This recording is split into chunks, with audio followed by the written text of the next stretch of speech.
Now visible? Yes sir, yes sir. Okay,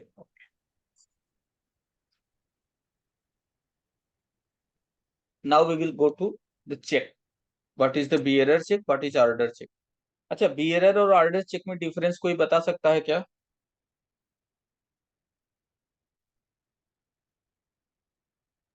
sir bearer तो कोई भी हो सकता है जिसके हाथ में हो, और ऑर्डर के लिए बियरर काटना पड़ता है। ठीक है, मतलब what is the actual difference in between? तो जिसके नाम से चेक इशू होता है तो वो ऑर्डर चेक में आ जाता है, और बियरर तो सर कोई भी हो सकता है। यस, मैं बोल, ये चेक दिख रहा है क्या आपको? एक सर। चेक दिख रहा है स्क्रीन पे आपको, यस सर। विजिबल और नॉट? यस, बैंक का विजिबल चेक सर। है, ठीक है। HDFC है सर। हाँ, HDFC है, ओके, वॉट एवर ठीक में, है। ठीक है। चलिए, यहाँ पर लिखा हुआ है और बियरर,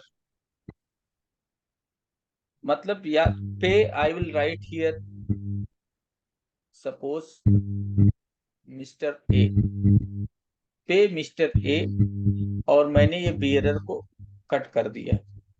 अब ये हो गया ऑर्डर चेक। ऑर्डर चेक मतलब अब क्या है, ये पैसा ए को ही मिलेगा और किसी को नहीं मिलेगा, correct? Yes sir. Further suppose मैंने ये बियरर यहां से नहीं कट किया और मिस्टर ए के नाम से किया है, अभी कोई भी आएगा, बी भी आएगा, तो वो पैसा लेके चला जाएगा। जनरली बैंक में हम प्रैक्टिस ये करते हैं कि अगर नाम लिख दिया है तो हम बोलते हैं नहीं उसको ही भेजो, नहीं तो यहाँ पर सेल्फ लिखा के लाओ, ठीक है। जबकि यहाँ पर आप सेल्फ लिख रहे हो, ए लिख रहे हो, बी लिख रहे हो, इससे कोई मतलब नहीं है अगर ये बियरर चेक है तो, करेक्ट?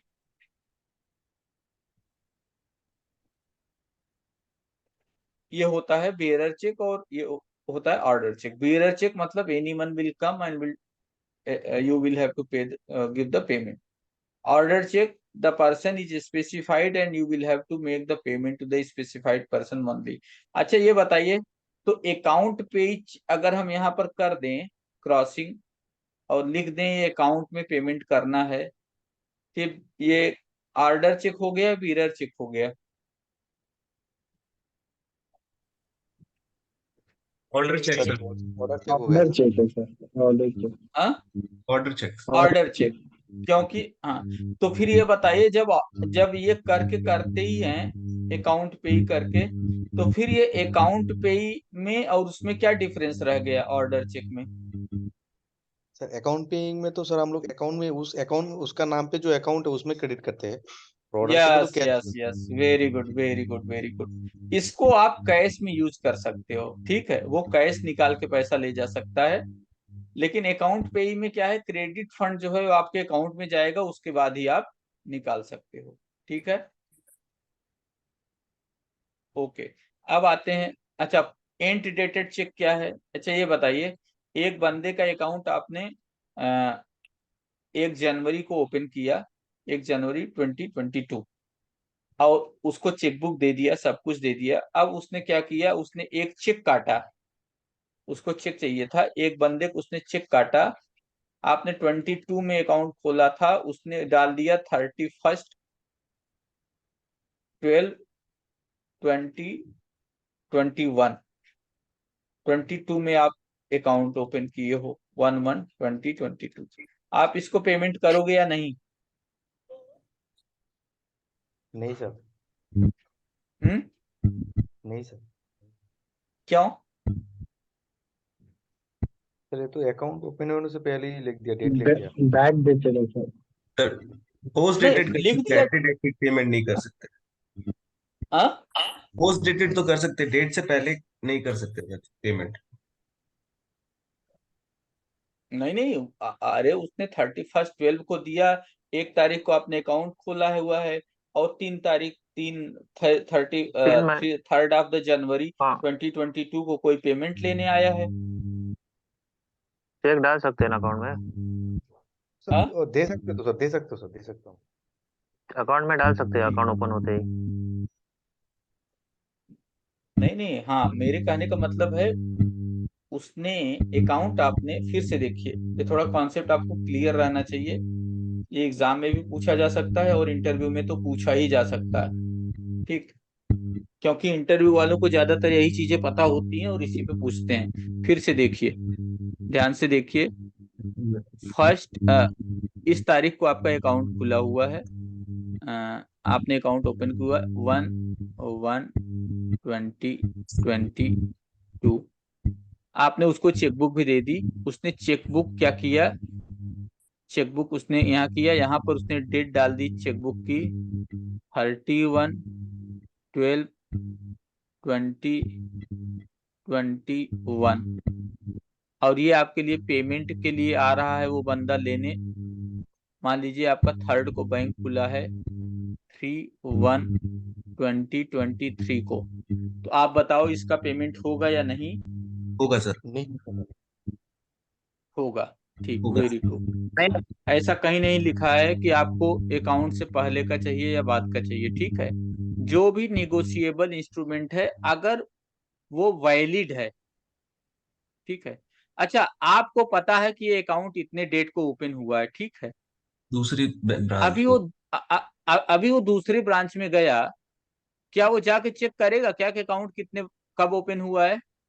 या फिर क्लियरिंग में भी तो लगा सकता है ना सर, उसमें भी नहीं पता चला है। क्लियरिंग लगा दिया, पता नहीं पता चले क्यों? क्लियरिंग में तो केवल ये चेक होता है कि वैलिडिटी पीरियड के अंदर है कि नहीं है। जी। समझ में आया? यस तो सर। वो इसको, तो हाँ ठीक, 3 महीने तक बोलते कभी हैं भी डाल सकते हैं ना? हाँ हाँ, एंट डेटेड चेक। मतलब या तो जिस दिन वो साइन कर रहा है उसके पहले का डेट डाले, मतलब। अच्छा ये बताइए, अगर उसने चेक पे वहां साइन किया और उसके नीचे डेट डाल दी, तो आप उसका पेमेंट करोगे या नहीं? करेंगे ना सर, हाँ, करेंगे करेंगे। सर। नहीं सर, बताइए। नहीं होगा सर, सिग्नेचर मिसमैच आ जाएगा ना, डेट। नहीं नहीं, आप सिग्नेचर देखो, डेट थोड़ी सी, अगर कोर्ट में भी जाएगा तो कोर्ट या इसको सिग्नेचर मानेगा क्या डेट को? No sir. कुछ लोगों को आदत होती है ना, ऐसे ऐसे साइन किया उसमें डाल दिया 1/1/2023। नहीं सर, वो पेमेंट होगा। पेमेंट हो जाएगा, बिल्कुल करेक्ट। डेट डालने से कोई मतलब, लेकिन हम जनरली क्या कहते हैं कि भाई देखो, सिग्नेचर में मैच आएगा, कंप्यूटर के हिसाब से नहीं मैच कर रहा है तो आप डेट मत डालो। चलो, उसने कहा कि मैं डेट यहाँ नहीं डाल रहा हूँ, मैं बैक पे डेट डाल दे रहा हूँ। चेक के पीछे भी तो साइन करते हैं, वहां साइन करके बैक डेट डाल दिया, ठीक है।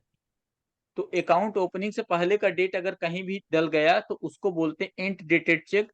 ये अगर ऑर्डर में है, मतलब सब कुछ इस चेक का ठीक ठाक है, तो आपको पास करना है। अगर नहीं है, आपको उसमें नहीं आता तो नहीं पास करिए। लेकिन इसके डेट से कोई मतलब नहीं है, आप अकाउंट के डेट को भी चेक कर सकते हो। चलिए, अगर किसी बंदे ने अकाउंट के बाद का चेक दिया, तब तो आप तो पेमेंट कर ही दोगे ना। आज अकाउंट खोला है और कल वो चेक साइन करके दे रहा है, कल के डेट का पेमेंट करोगे या नहीं? करेंगे सर करेंगे आज सर। का नहीं होगा, कल होगा। यस, हाँ yes, it is called as a post dated cheque. अच्छा, पोस्ट डेटेड चेक हम बहुत सारे कभी कभी लोन में साइन करा के रख लेते हैं उस पे बिना डेट के, पीडीसी।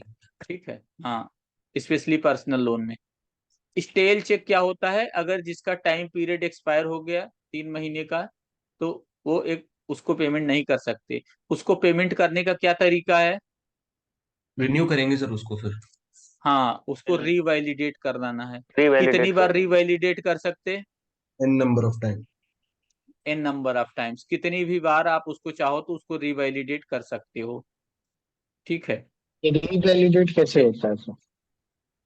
रीवैलिडेट क्या किया उसने, पीछे साइन कर दिया, डेट डाल दिया, ठीक है, लिख दिया रीवैलिडेटेड ऑन दिस, या वो चेक साइन जहां पे डेट डाला है वहां पे कटिंग कर देगा और नया डेट लिख के साइन कर देगा, चल जाएगा। लेकिन अब प्रॉब्लम यह है कि अगर उसमें कुछ कटिंग हो गई तो वो सीटीएस वाले में नहीं जाएगा।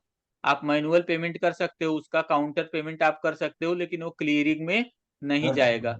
चेंज कर दे सर। क्योंकि टीडीएम क्लियरिंग में जो भी चेक जाते हैं वो बिल्कुल क्लीन चेक जाते हैं, मतलब उसमें कुछ भी अल्टरेशन नहीं होना चाहिए। ठीक है। अच्छा, अब the endorsement, what is endorsement? Endorsement का मतलब है कि किसी भी निगोशिएबल इंस्ट्रूमेंट पे इस बात का इंस्ट्रक्शन देना, साइन करना कि इसके साथ होना क्या है, साइन करना। तो ब्लैंक इंडोर्समेंट होता है। चेक में हम लोग क्या करते हैं बताइए? चेक में हम लोग जो साइन करके छोड़ देते हैं इसको क्या बोलते हैं? Blank Indo blank endorsement. कि भाई ये मेरा साइन है, जैसे पेमेंट करना है वैसे करो।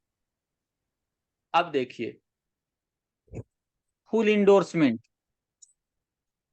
फुल इंडोर्समेंट का मतलब ये है कि आपने साइन तो लिखा, साइन किया, उसके बाद आपने कुछ इंस्ट्रक्शंस भी दे दी।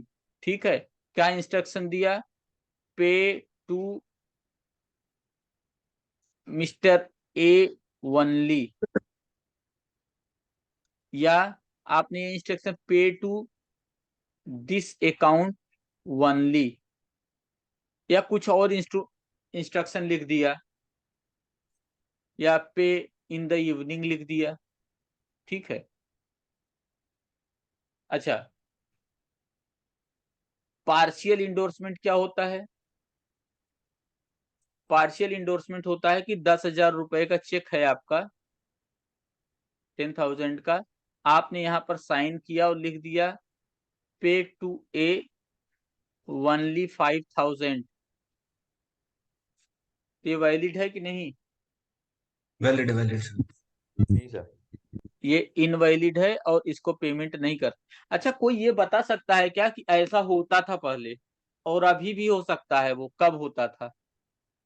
सर विल वगैरह लिखने के टाइम पे। ट्रेवलर चेक का नाम सुना है? ट्रेवलर चेक, वो चेक जो ये लेकर के अमेरिका और यूएसए पहले जाते थे, बहुत पहले जमाने में। उसमें क्या है, उसने लिख दिया $1,00,000 का आपका चेक है, आप इससे $1,00,000 ले सकते हो। अब जाओगे आप, मान लो बैंक ऑफ न्यूयॉर्क का चेक है, और उससे कहोगे मुझे इसमें से $50,000 चाहिए, तो $50,000 निकालेगा, 50,000 पेमेंट का स्टाम्प लगाएगा, ये चेक आपके पास फिर रहेगा 50,000 पेमेंट करने के लिए। फिर आप 50,000 बाद में ले सकते हो। ठीक है। 1,00,000 रुपए निकाल के आप घूम नहीं सकते, कहाँ घूमोगे 1,00,000 रुपए डॉलर लेकर के? ठीक है। अभी ट्रेवलर चेक का काम बंद हो गया है। ठीक है, क्योंकि अभी number of modes of trans modes available for which you can payment or may the do the transaction in foreign currency. Conditional endorsement क्या होता है? पे ऑन सम कंडीशन। चलो मैं ये लिख रहा हूं कि pay ₹5,000 to Abhijit when going for SBI CBO interview. Okay. और अभी ये बैंक के पास पेमेंट करने गए और ये सीबीओ का इंटरव्यू देने नहीं जा रहे हैं, फिर भी गए कि चलो इंटरव्यू तो बाद में दूंगा, अभी सर ने 5,000 रुपए का चेक दिया है तो निकाल लेता हूँ। तो ये बताइए बैंक इनको पेमेंट करेगा या नहीं? तो कुछ इसको प्रूफ बोलते हैं मांगेगा। कंडीशन। ठीक है, बैंक इसको पेमेंट कर सकता है, और कंडीशन चाहे फुलफिल हो या नहीं, ये बैंक की लाइबिलिटी, जिम्मेदारी, रिस्पॉन्सिबिलिटी नहीं है। ओके। ओके। Yes sir. ठीक। हाँ, अब आते हैं सेंस रिकोर्स क्या होता है। Sense recourse endorsement. अच्छा, चेक बाउंस होता है तो केस होता है या नहीं? होता है अगर सर। चेक बाउंस हुआ तो बंदा केस करके पैसा ले सकता है कि नहीं आपसे? हाँ सर, ले सकते हैं। अब चलिए, ये ए है, ये बी है, ये सी है। ए ने बी को एक चेक दिया और उस पे लिख दिया साइंस रिकोर्स। इसका 10,000 रुपए बकाया था, इसने 10,000 का चेक दे दिया। ये चेक बी ने जब एक बैंक सी में लगाया तो ये बाउंस हो गया, क्योंकि इसमें पैसा नहीं था। इसका मतलब समझ रहे हो आप? कि अब ये बोल दिया notice of dishonour is waived, मतलब अब ये इसको नोटिस नहीं कर, स्यू नहीं कर सकता। ठीक है, जो भी इंडोर्स कर रहा है अब उसकी लाइबिलिटी खत्म हो गई, चाहे ये चेक पास हो या ना हो। Correct? Everyone got the point? Sign yes recourse का सर। इंडोर्समेंट का मतलब यह है कि अगर आप उस चेक को बाउंस वाले प्रॉब्लम से बचाना चाहते हैं तो आप साइन रिकोर्स करके किसी को दे दीजिए, मतलब वो डिसऑनर का काम खत्म हो जाएगा। और फैकल्टेटिव क्या होता है? फैकल्टेटिव इंडोर्समेंट क्या होता है कि उसमें जो इंडोर्स कर रहा है उसने बी को दिया और बी देगा अगर सी को, notice of dishonour is waived for B, मतलब अगर कोई दिक्कत हुई तो उसके लिए लायबल कौन होगा? ए होगा, बी का उसमें कोई काम नहीं है। क्रॉसिंग ऑफ चेक्स, ये जरूरी है जानना आपको। जनरल क्रॉसिंग या अकाउंट पे क्रॉसिंग, स्पेशल और नॉट निगोशिएबल, ये चेक है, इसमें हम आपको सब बता देते हैं जनरल क्रॉसिंग क्या होती है। जनरल क्रॉसिंग होती है कि कहीं पर भी आप दो स्पेशल लाइंस खींच दीजिए, ये हो गई इसकी जनरल क्रॉसिंग। अकाउंट पे क्रॉसिंग भी वही है, अगर इसमें चाहे अकाउंट पे आप लिखो या ना लिखो, ठीक है। अब स्पेशल क्रॉसिंग होती है अगर आपने ये लिखा और यहाँ पर लिखा, मान लीजिए यहाँ पर आप क्रॉसिंग कर रहे हैं, आपने यहाँ पर लिखा स्टेट बैंक ऑफ इंडिया और ये चेक आपने मिस्टर ए को दिया। मिस्टर ए का दो बैंक में अकाउंट है, एक है बैंक ऑफ बड़ौदा में, एक है यूनियन बैंक में और एक है एसबीआई में, ठीक। ओके, अब ये बंदा बैंक ऑफ बड़ौदा और यूबीआई के अकाउंट में इस बैंक का क्रेडिट नहीं ले सकता। Okay, okay sir. इसको बोलते हैं स्पेशल क्रॉसिंग। मतलब जिस बैंकर का नाम अगर चेक पे लिख दिया जाए तो स्पेशल क्रॉसिंग हो जाता है और जो भी क्रेडिट होगा वो उसी बैंकर के अकाउंट में जाएगा। ओके, अच्छा, ये मान लीजिए अगर उसका अकाउंट ही ना हो एसबीआई में तो क्या वो पेमेंट ले पाएगा? नहीं सर। नहीं, ले लेगा, ले उसको लेगा। उसको पेमेंट मिलेगा ही नहीं। कहाँ से मिलेगा? सर ये स्पेशल क्रॉसिंग फिर करेगा कौन? मतलब जिससे हम जैसे चेक लेंगे, जैसे पार्टी ए और बी है, तो अच्छा, बी ने मैं बताता हूँ, चलिए। मान लीजिए आपको एक प्लॉट लिखवाना है,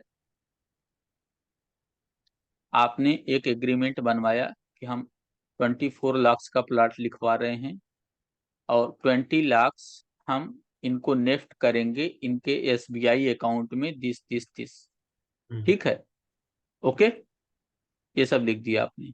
अब आपने उसको 20 लाख का चेक दे दिया और लिख दिया मनोज कुमार, और मनोज कुमार ने, आपने चेक दिया, मान लीजिए नेफ्ट नहीं किया, मनोज कुमार जा करके अपने यूबीआई वाले बैंक में क्लियरिंग में लगा दिए, पैसा यूबीआई में चला गया। ओके, यस फिर सर। बाद में वो केस कर दिए कोर्ट में कि भाई हमें तो पैसा मिला ही नहीं, एसबीआई में मिलना था, ओके, ठीक है, तो मामला गड़बड़ हो जाएगा।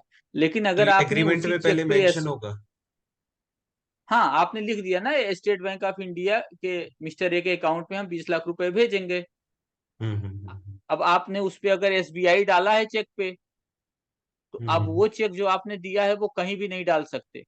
लेकिन अगर हम्म आपने एसबीआई नहीं डाला है तो वो हम्म यूनियन बैंक पे पेमेंट लेके आपके मामले को थोड़ा फंसा सकते हैं, ठीक है। यस। अभी समझ में आया? हाँ जी, हाँ जी। हाँ ठीक, चल आगे चलते हैं। अब आते हैं type of account, minor major. अच्छा, माइनर कौन होता है? 18 ईयर्स। हाँ, माइनर वो होता है जो 18 साल से छोटा हो, ठीक है, और उसके पास लीगल गार्जियन नहीं, नेचुरल गार्जियन हो या टेस्टामेंट्री गार्जियन हो। ओके,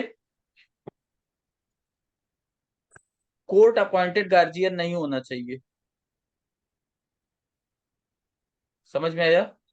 अब हम यस। ये समझते हैं पहले कि लीगल गार्जियन और वो कौन कौन से होते हैं। नेचुरल गार्जियन वो होता है जो हम सब जानते हैं, हमारे मदर फादर। फादर्स। ठीक है, ठीक है। हिंदू हिंदू के केस में as per Hindu Marriage Act, Hindu act, mother father कोई भी हो सकता है। ठीक है। मुस्लिम्स के केस में नेचुरल गार्जियन फादर होते हैं या फादर होते फादर्स हैं। का फादर होता है। ठीक है। अच्छा, दूसरा, लीगल गार्डियन कौन होता है? अब इसको ऐसे समझिए, इस चेन से समझेंगे तो आपको समझ में आएगा। 1 मिनट, 1 मिनट, ये वीडियो ऑफ कर देते हैं। ये ठीक, चल, ये है ए, मतलब नेचुरल गार्जियन। अब अगर मान लो इसकी डेथ होने वाली है, ये बोलेगा मेरे बाद आप ही इसको देखना है, ये है बी। किसी से बोलेगा ना ये, अगर कोई बंदा मरने वाला हो तो किसी न किसी को बोलता है कि नहीं भैया आप देखना अब। ठीक है। तो ये होता है टेस्टामेंट्री गार्डियन, मतलब जो उसकी विल से, ठीक है, जो नेचुरल गार्जियन अपॉइंट करता है, the guardian appointed by a natural guardian is called testamentary guardian. अब अगर उसके पास टेस्टामेंट्री गार्डियन भी नहीं है तो कोर्ट एक गार्डियन अपॉइंट करती है, उसको बोलते हैं लीगल गार्डियन। लीगल मतलब बाय कोर्ट। ओके। गार्डियन की जरूरत कब तक है? 18 ईयर्स तक की जरूरत है, अगर वो नेचुरल गार्डियन या टेस्टामेंट्री के थ्रू है। अगर कोर्ट अपॉइंट करती है तो 21 ईयर्स तक ही उसको माइनर समझा जाता है। करेक्ट। मतलब 21 ईयर्स तक वो गार्जियनशिप का बेनिफिट ले सकता है, किसी को गार्जियन बना सकता है। अगर कोई लीगल गार्डियनशिप में है और पार्टनरशिप में वो एंट्री कर गया है तो उसको देखना पड़ेगा। इसीलिए जब भी आप पार्टनरशिप देख रहे हो तो उसका देख लो, पहले पता कर लो आप उसके पास नेचुरल गार्डियन है कि कौन है। कल को वो ये दिखा देगा कि मेरे पास लीगल गार्डियन था और आपने 21 साल से पहले उसके साथ सब कुछ करा लिया है, तो आप मामले में फंस सकते हो। ठीक है। माइनर क्या क्या कर सकता है? ठीक है, minor can obtain all banking facility. ठीक है। Minor is not competent to contract. अच्छा, कॉन्ट्रैक्ट, लोन भी एक कॉन्ट्रैक्ट है, तो नॉट कॉम्पिटेंट मतलब उस वो कर नहीं सकता, वो इलिजिबल नहीं है, क्योंकि कंडीशंस उसके ऊपर सुपर इम्पोज नहीं की जा सकती हैं। इसलिए आप माइनर के साथ कोई भी लोन डॉक्यूमेंट साइन नहीं करेंगे। अगर वो करता है तो वाइड एब इनिशियो। एब इनिशियो मतलब उसी टाइम से जब वो साइन कर रहा है तभी से वो डॉक्यूमेंट बेकार है। ऐसा नहीं साइन करने के 3 महीने बाद बेकार हो जाएगा या 10 महीने बाद बेकार हो जाएगा। नहीं, जैसे ही साइन करा रहे हो आप वैसे ही वो डॉक्यूमेंट बेकार है। Minor can draw a bill of exchange but he is not liable if it is not honoured. मतलब माइनर मीन्स एन इंडिविजुअल, समझो। ऐसा इंडिविजुअल जो कर तो सब कुछ सकता है लेकिन लायबल किसी के लिए नहीं है। करेक्ट। ये काम है माइनर का। ओके। अगर कोई भी account operated by guardian, then nomination can be made in such account. ये इंपॉर्टेंट है, याद रखिए। अगर कोई भी गार्जियन किसी माइनर का अकाउंट ऑपरेट कर रहा है, ओके, तो नॉमिनेशन उस अकाउंट में वो कर सकता है। लेकिन अगर केवल माइनर ऑपरेट कर रहा है तो माइनर कैन नॉट नॉमिनेट। अभी ये क्लियर हो गया कि नहीं नॉमिनेशन का कॉन्सेप्ट आपको? Everyone clear? No sir. Adil? Yes sir. हाँ, नॉमिनेशन क्लियर। माइनर नॉमिनेट कर सकता है कि नहीं?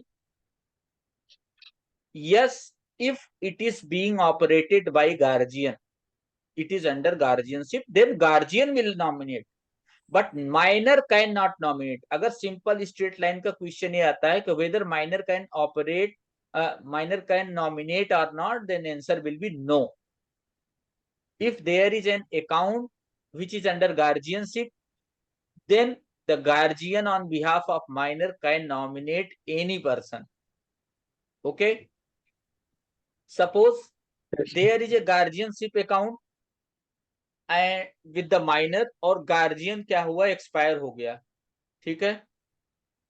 तो अभी वो पैसा आप किसको दोगे?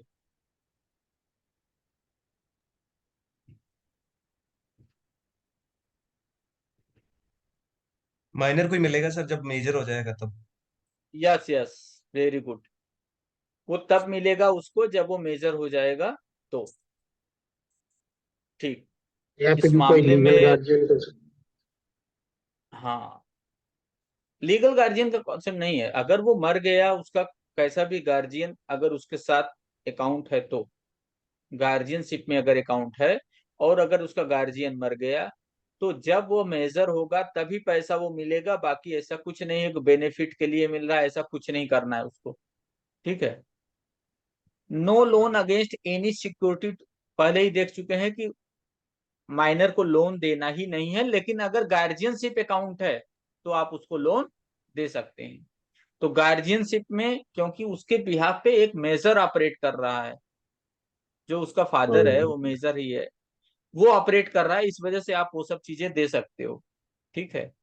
लेकिन माइनर को अगर देना है, साइन कराना है लोन डॉक्यूमेंट, तो आप ये काम नहीं कर सकते, क्योंकि आप जैसे ही कराओगे उसी टाइम से वो इनवैलिड होगा। Note that there is no, अच्छा ये बताइए, एक माइनर के अकाउंट में कितना बैलेंस हो सकता है? सर ऐसा तो कोई नहीं है, मैक्सिमम मिनिमम कुछ बैलेंस तो, मतलब ऐसा तो कुछ बस क्राइटेरिया नहीं है। सिंपल, मैंने पहले भी बोला है, माइनर मीन्स इंडिविजुअल। अगर इंडिविजुअल की कोई क्राइटेरिया है तो माइनर की भी वही क्राइटेरिया होगी। तो इंडिविजुअल के अकाउंट में बैलेंस का कोई लिमिट नहीं है, तो माइनर का भी कोई लिमिट नहीं है। बैंक अपने हिसाब से डिसाइड कर सकते हैं। जनरली स्टूडेंट या बीएसबीटी अकाउंट खोलते हैं तो उन सब में लिमिट का बैलेंस का क्राइटेरिया है, वो मेंटेन करते हैं।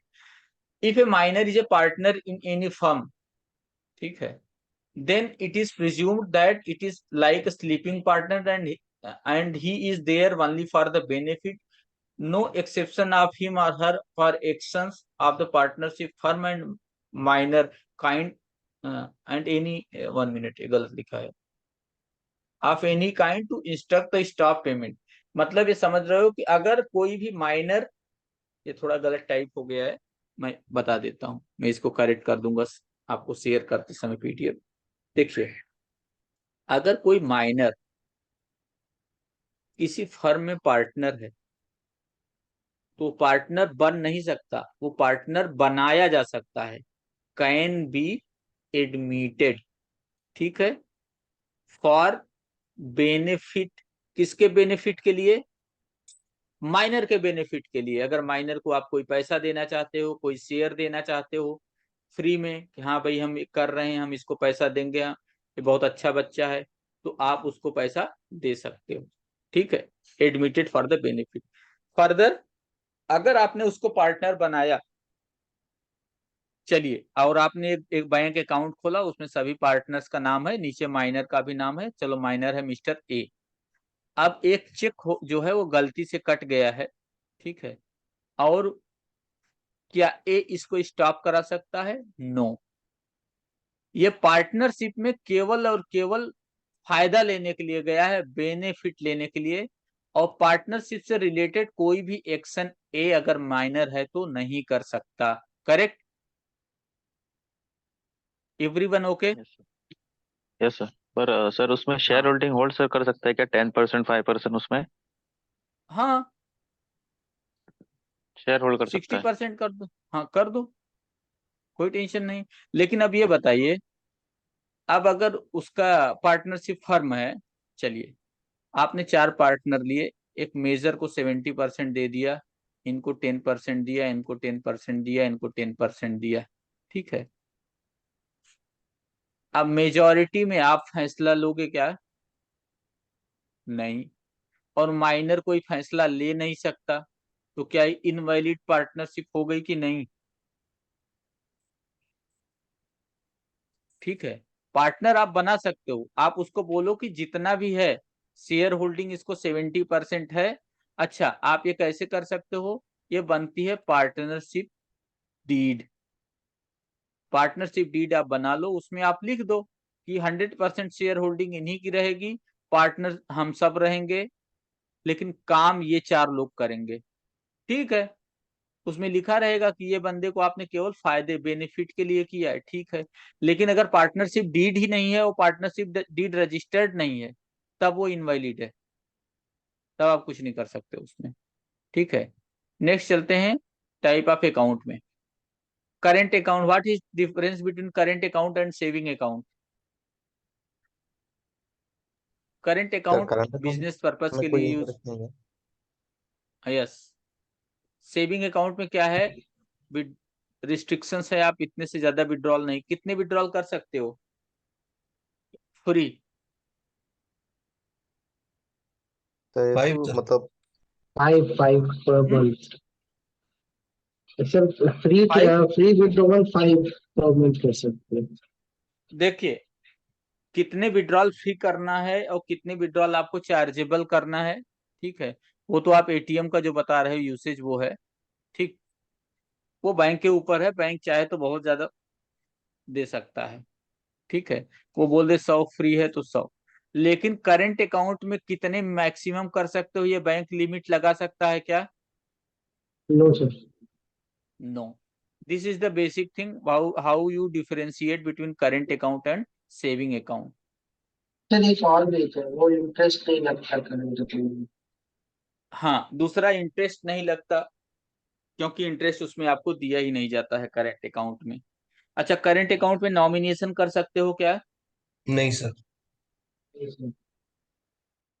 मैंने अपना एक करंट अकाउंट खोला और मैं उसमें नॉमिनेट करना चाहता हूं अपने किसी स्टूडेंट को, आप में से एक को मैं नॉमिनेट कर सकता हूं कि नहीं? यस, नॉमिनेट कर सकता हूं। नॉमिनेशन का अकाउंट टाइप से कोई लेना देना नहीं है, okay. There is nothing to do with account type, ठीक है।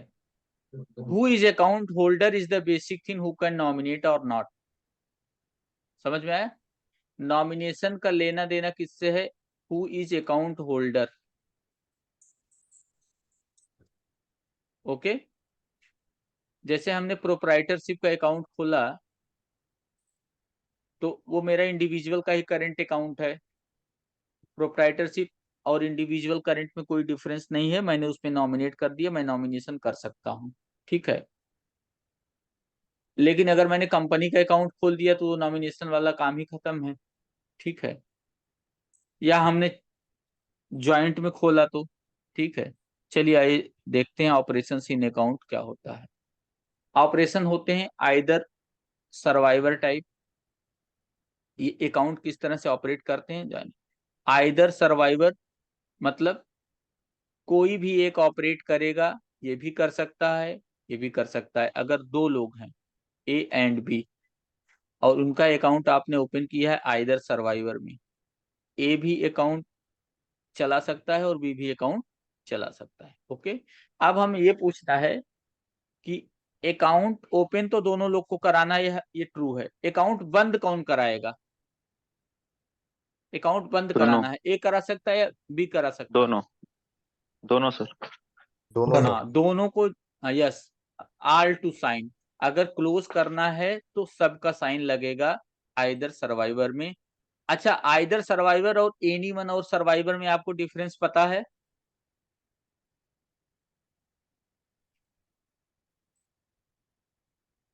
सर एनीवन में तो एक का सिग्नेचर से ही हो जाएगा सर। नहीं नहीं नहीं, पता नहीं। आइदर सर्वाइव, एनी वन और सर्वाइवर का स्पेशल केस है आइदर सर्वाइवर, जिसमें केवल दो लोग रहते हैं, इसमें दो से ज्यादा लोग हो सकते हैं। समझ में आया?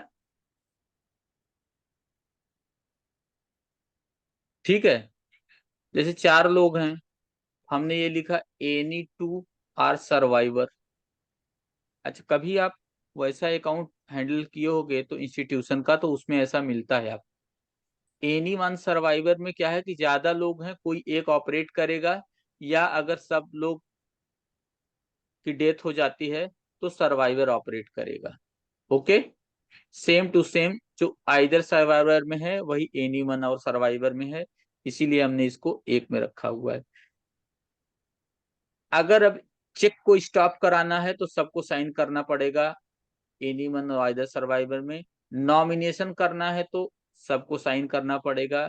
अटैचमेंट ऑर्डर आया तो सबके अकाउंट अटैच होंगे उसमें। और मैच्योरिटी के पहले पेमेंट करना है किसी एफडी या किसी भी चीज का तो भी सबको साइन करना पड़ेगा। फॉर्मर सर्वाइवर में फॉर्मर इज द प्रिंसिपल, वो हेड है। क्या है, अकाउंट ओपनिंग के समय तो सबको साइन करना पड़ेगा। क्यों?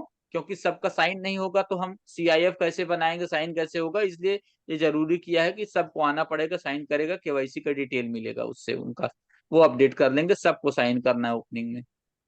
अगर क्लोजिंग करना है तो केवल फार्मर करा सकता है। स्टॉप पेमेंट कराना है फार्मर कराएगा। नॉमिनेशन में कुछ करना है तो सबको साइन करना है, तब फार्मर नहीं करा सकता। Okay, Y? क्योंकि नॉमिनेशन क्या है, अकाउंट ओपनिंग होते समय ही किया जाता है और उस समय दोनों लोग साइन किए होते हैं, इसलिए अगर कुछ चेंज करना है तो इन सबको करना पड़ेगा। अटैचमेंट में दोनों इक्वली लायबल हैं। अगर बिफोर मेच्योरिटी किसी चीज का पेमेंट लेना है तो केवल फार्मर कर सकता है, ये स्पेशलिटी है इसकी।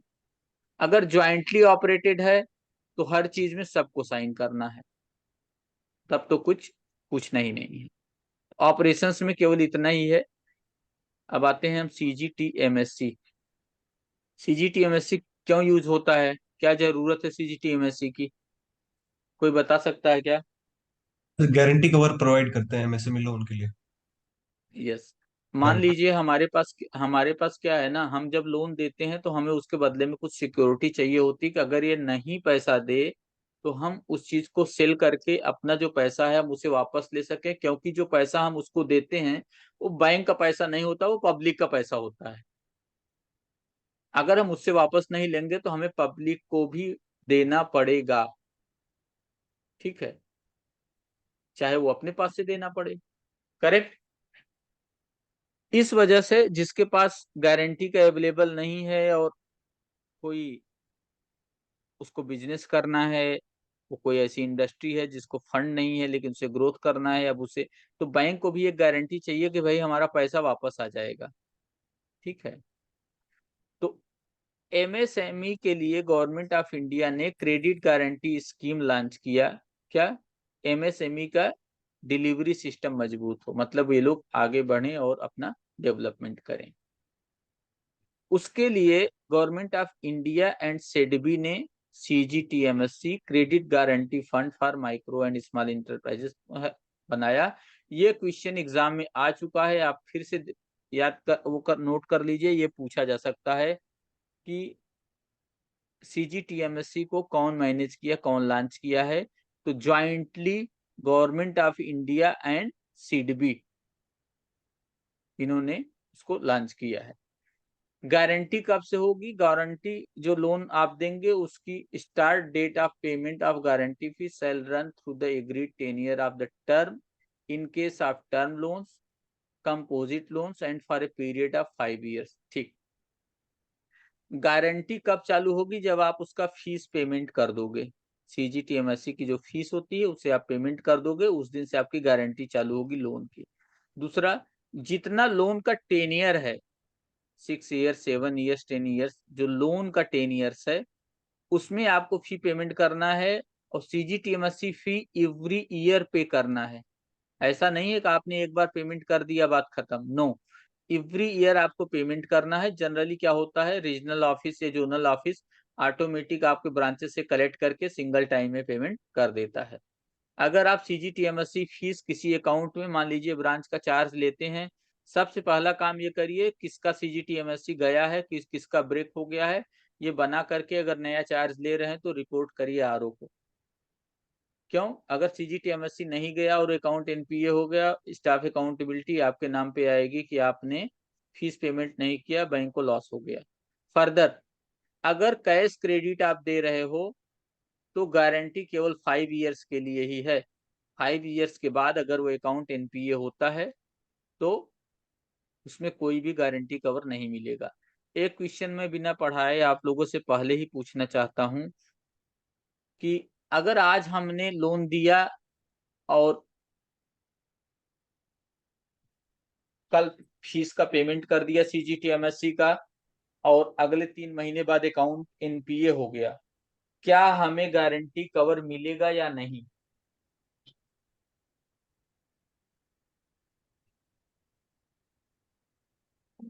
बताइए। मिलेगा सर। हाँ, लॉक इन पीरियड कितना है सीजीटीएमएससी का? 1 साल है। हाँ, 1 ईयर। लॉक इन, हाँ, लॉक इन पीरियड का मतलब क्या होता है कि भाई उतने दिन तक आप एनपीए अकाउंट को नहीं करने देंगे, ठीक। कम से कम उतने दिन आपको अकाउंट चलना चाहिए। तो आप अगर उसके लॉक इन पीरियड के अंदर ही एनपीए करा लिए तो आपको कवर नहीं मिलेगा। और वो ऐसे ऐसे अकाउंट जो 1 ईयर के अंदर एनपीए हो जाते हैं उनको क्या कहते हैं, कौन से अकाउंट बोलते हैं? Quick mortality account. Quick mortality account में अकाउंटेबिलिटी में कोई छूट नहीं है, चाहे 10,000 रुपए का हो चाहे 1 लाख रुपए का हो, आपके अंदर अकाउंटेबिलिटी आती है। इसलिए 1 साल तक तो आपको एनपीए नहीं कराना है। दूसरा, अब आते हैं गारंटी कवरेज कितना है, कितने परसेंट की गारंटी कवर है। देखिए, पहले ये 2 करोड़ रुपए तक था, 2 करोड़। अब क्या है, अब ये बढ़ करके 5 करोड़ तक हो गया है गारंटी कवर। मतलब 5 करोड़ तक के जो आपके एमएसएमईज हैं उनको आप इस गारंटी कवर में ले सकते हो, ठीक है। कैटेगरी क्या है कि कितने अमाउंट डिफॉल्ट में देगा। जैसे मान लीजिए हमने एक एमएसएमई है जिसका नाम है ए। अब इसमें ट्रेडिंग एक्टिविटी भी आ गई है, इसलिए हम इसको लिख दे रहे हैं ए ट्रेडर्स। इसको मैंने दिया लोन। ये सीट आप देखिए, ये सीट आपको गारंटी फी वाली दिख रही है कि नहीं? इस स्क्रीन शेयर में ये सीट दिख रही है कि नहीं? Yes sir. क्या जूम करें क्या? और आंसर नहीं आपको सर। करना है, मैं क्वेश्चन पूछूंगा। क्योंकि ये सीट है, इसमें बताने से कोई फायदा नहीं, आप समझोगे तभी काम में आएगा ये। अभी दिख रहा है? Yes sir, yes sir. Now okay. Okay, ठीक। चलिए चलते हैं, देखते हैं क्या। ठीक है, ये कंपनी का नाम है ए ट्रेडर्स। मैंने इसको लोन दिया 10 लाख का, और ये लॉक इन पीरियड के बाद एनपीए हो गया, ठीक है। और जब ये एनपीए हुआ तब इसका आउटस्टैंडिंग था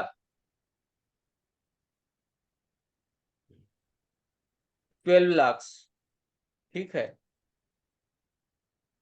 अभी ये बताइए, मैं अगर सीजीटीएमएससी से क्लेम मांगूंगा तो मुझे कितने अमाउंट का क्लेम मिलेगा? 9 लाख सर। करेक्ट। ये किस कैटेगरी में आएगा? 5 to 50। ये 5 लाख से 50 लाख तक का अगर आप लोन देते हो तो माइक्रो इंटरप्राइजेस के लिए कितने परसेंट का है? 75%। 75%। तो 12 का 75% कितना हो जाएगा? 3/4। 9 लाख। ठीक है, ये हो जाएगा 9 लाख। 9 लाख का आपको मिलेगा कवर। मतलब 12 लाख में से 9 लाख आप सीजीटीएमएससी पाओगे। बाकी 3 लाख का क्या करोगे आप? कहाँ से आएगा पैसा वो? या तो प्रोविजन। आप उसे राइट राइट ऑफ करोगे, या जो राइट ऑफ वही प्रोविजन का पैसा ले लोगे, या हाँ। उसको लीगल या पर्सनल सूट फाइल करके उसे पैसा दोगे। क्यों? क्योंकि सीजीटीएमएससी 75% आपको पहले देता है। इसका 75% मतलब 9 का 75% कितना हो गया? इंटू 3/4 कर दीजिए, ठीक है। 4, 6 point something। ठीक है, इंटू 3, और ये हो गया 3.75, ठीक है। 1 मिनट कैलकुलेट कर देते हैं। सर 6 ठीक है, समथिंग आएगा। हाँ, एक मिनट, गलत कैलकुलेट हुआ ना, ये देखिए 9 है, 9, आपको 9 लाख पूरा CGTMSC कवर देगा। तो CGTMSC कहता है कि भाई हम 9 लाख आपको देंगे, लेकिन इसका 75% मतलब 3/4, मतलब 27/4, 6.75। ठीक है, 6 ठीक, ये पैसा हम आपको पहले दे देंगे, और बाकी का जो रिमेनिंग पैसा है वो आपको उसके ऊपर केस करिए, लीगल करिए, उसके बाद जो है तब आपको एक 25% पैसा देंगे, ठीक है। तो वही है पर्सनल सूट, ये करके आप उसके पास एक डिटेल्स भेजते हो ओरिजिनल ऑफिस की कि सब लीगल एक्टिविटी हमने कर लिया है, सूट फाइल कर दिया है, पैसा मिलने का कोई चांस नहीं है, इस वजह से इसको छोड़ते हैं। ऐसे ही 50 से 500 करोड़ तक का है, 500 लाख मतलब 5 करोड़ तक का। सर, तो हेलो सर। हाँ, हाँ, सर, इसमें सैंक्शन अमाउंट पे मिलेगा या आउटस्टैंडिंग पे मिलेगा, जैसे कि 2 साल के बाद हो मानो कि एनपीए हाँ, हाँ, अकाउंट? बताता हूँ। एक होता है बेस ईयर, मतलब जिस बार जब फर्स्ट टाइम कर रहे हो तो सैंक्शन अमाउंट पे मिलेगा। उसके ऑनवर्ड्स आप अगर रिन्यूअल कर रहे हो तो रिन्यूअल अमाउंट पे मिलेगा, नहीं तो आउटस्टैंडिंग अमाउंट पे मिलेगा, ठीक। Okay sir. Okay. Base year मतलब सर 1 साल जो अब उनका है उसके बाद का अगला साल है ना सर, दूसरा साल वैसे? हाँ, हाँ, जैसे दूसरे साल में आप लेते हो तो बेस ईयर में जितना आपका है उसी में हो जाएगा, ठीक है। ओके बाकी ओके। अमाउंट पे करते हो तो आपको आउटस्टैंडिंग पे ही लगेगा, कितना आउटस्टैंडिंग है। अच्छा, एक चीज और पूछना चाहता हूं मैं, अगर इसी तरह सब अकाउंट एनपीए होकर के 75% दे रहा है, तो सब हम लोग 75 लेकर के बैंक क्यों, हमें तो फीस तो कम ही देने पड़ती है ना, फीस तो 0.75%, 0.851% देनी पड़ती है, और इधर जो रिकवरी हो रही है वो 75% है, तो हमें लॉस क्या है, बैंक ऐसा क्यों नहीं कर लेता।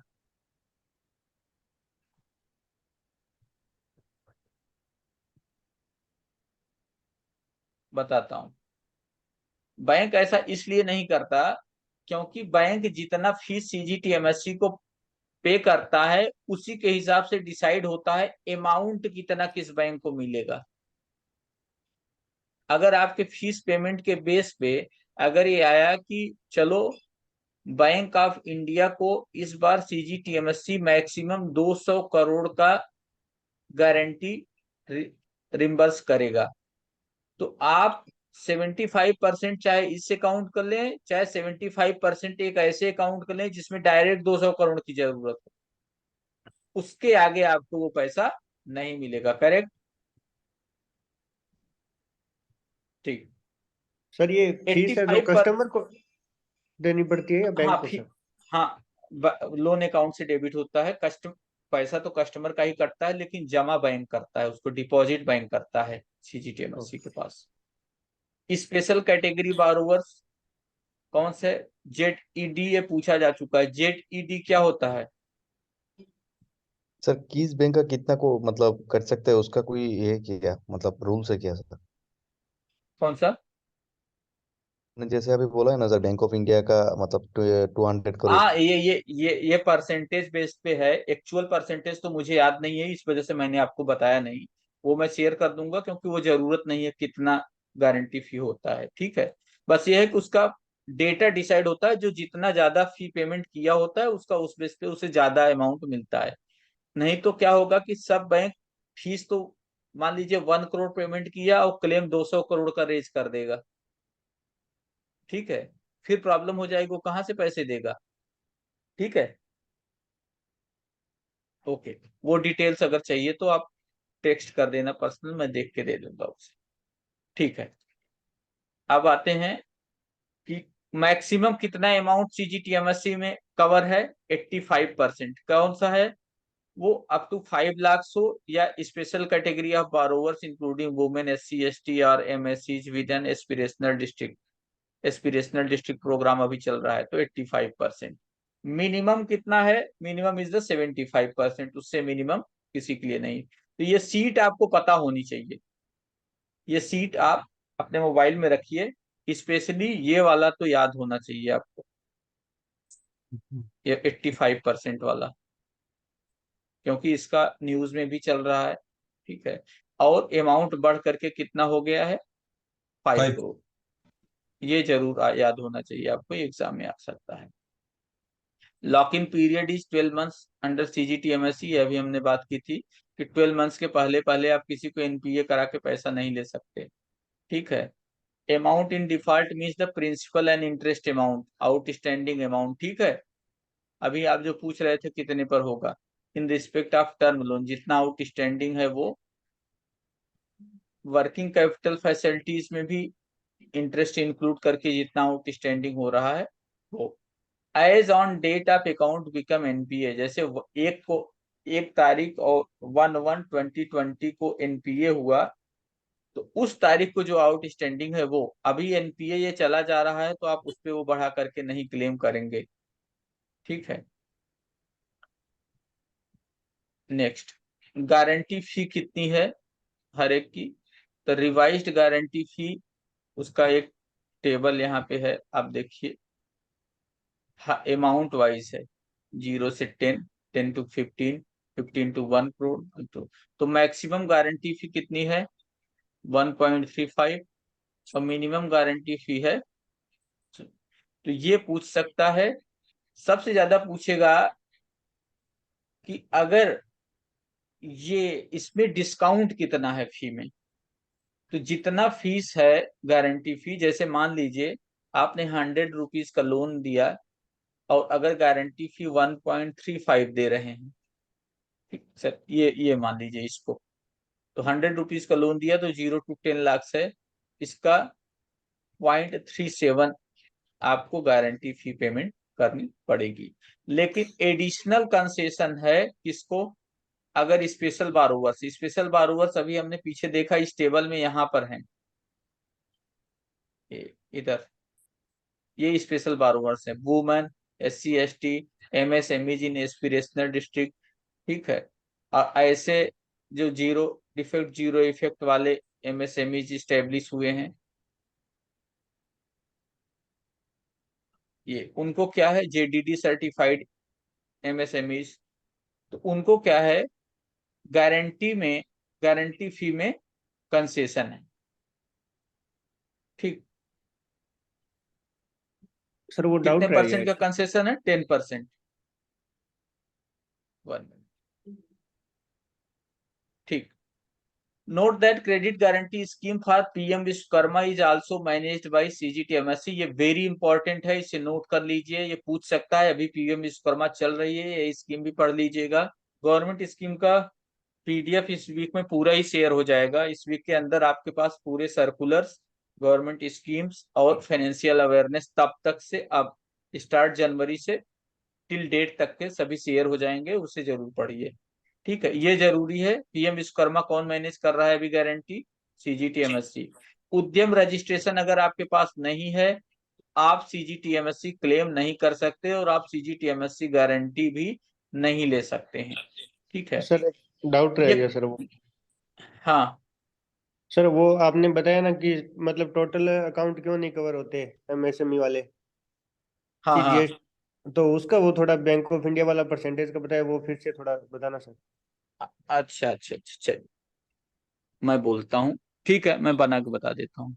CGTMSE ने कहा कि आप जितना फीस पेमेंट करोगे उसके टोटल 2% के लिए इलिजिबल होगे गारंटी के लिए। बैंक ऑफ इंडिया ने मान लीजिए 5,000 करोड़ का लोन दिया, ठीक है, हाँ जी, और उसने टोटल गारंटी फीस कितनी पेमेंट करी, 1 करोड़, 100 करोड़, हाँ 100 करोड़। 100 करोड़। ठीक, अब बैंक ऑफ इंडिया के पास CGTMSE के अकाउंट NPA हो गया 5 करोड़ का। ठीक है, हाँ जी, 5 करोड़ का 85% आप निकालिए, चलिए। 4.25 सर, 4.25। नहीं,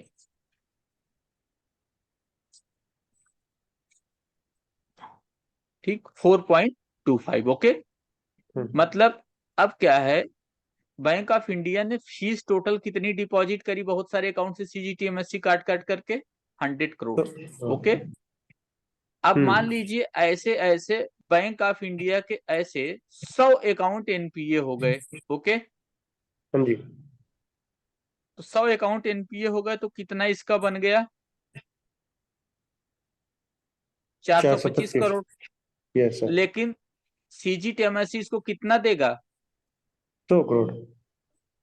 ये 325 आप अपने से मैनेज करिए। समझ में आया? अच्छा, हाँ जी सर। हाँ, इसीलिए हर एक का 85 आप क्लेम नहीं कर सकते, नहीं तो सीजीटीएमएससी भी डूब जाएगा। और ये तो अच्छा ही है ना, 1 रुपया दे करके 80 रुपया लेना।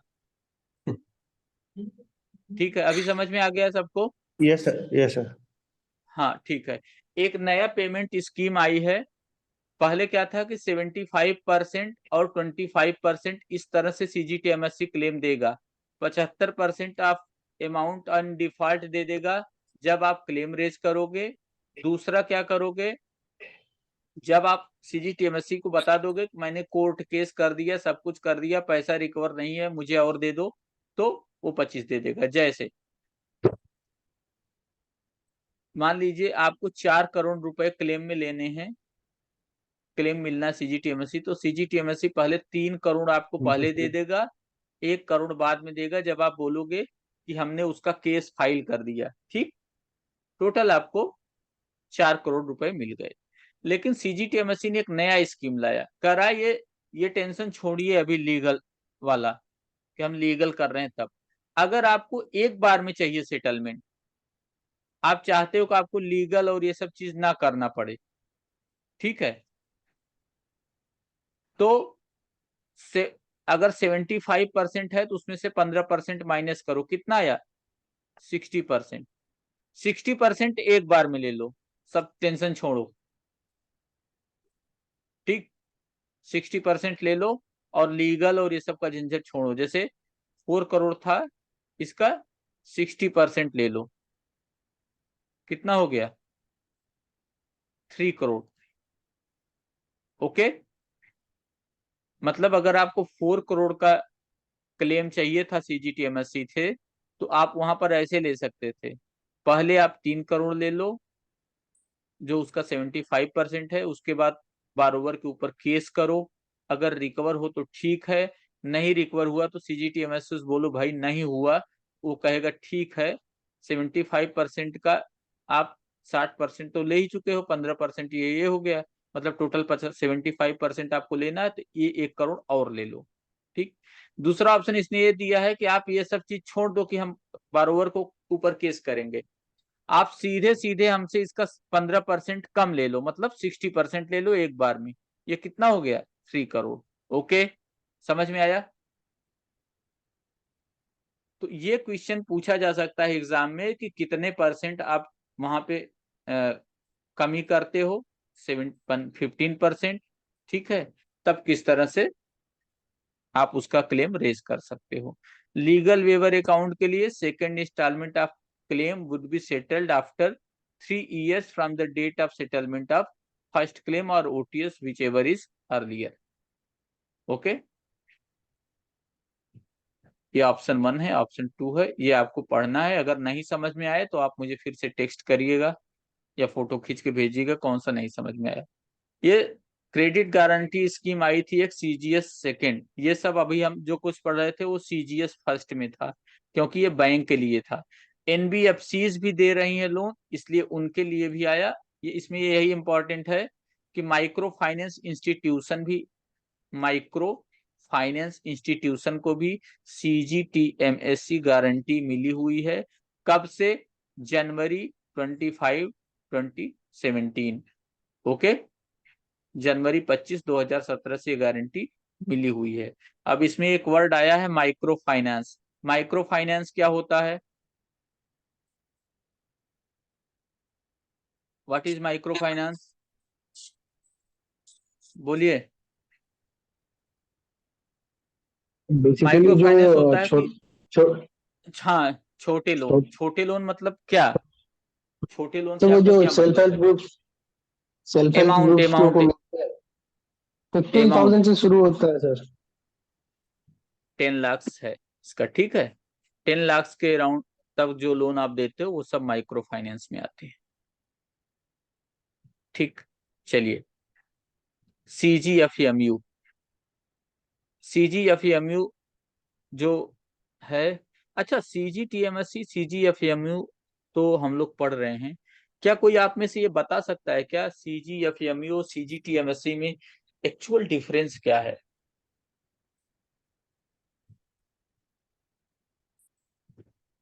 CGFMU पहला तो माइक्रो यूनिट्स के लिए है, वो भी मैं नहीं पूछ रहा हूँ।